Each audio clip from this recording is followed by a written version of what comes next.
दिसत नाही, पण अग्नीपासून तिन्ही भूताचे तुम्हाला धडधड कळतात ना. तिन्ही भूताचे कळते नाही तुम्हाला, दोन भूताची थोडी अडचण आहे, पण तीन भूताचे कळतात पहिल्यावर त्याच असंच हे करता येईल तुम्हाला. बरोबर आहे की नाही. मग आता हे पाण्याचे तत्व कळाले की नाही, याच्यातल्या कोणा तत्वाला ते कळालं,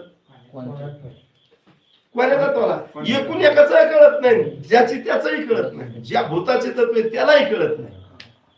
काय काय आणि हे तर कळाले, कळाले की नाही, नाही कळाले कोणाला.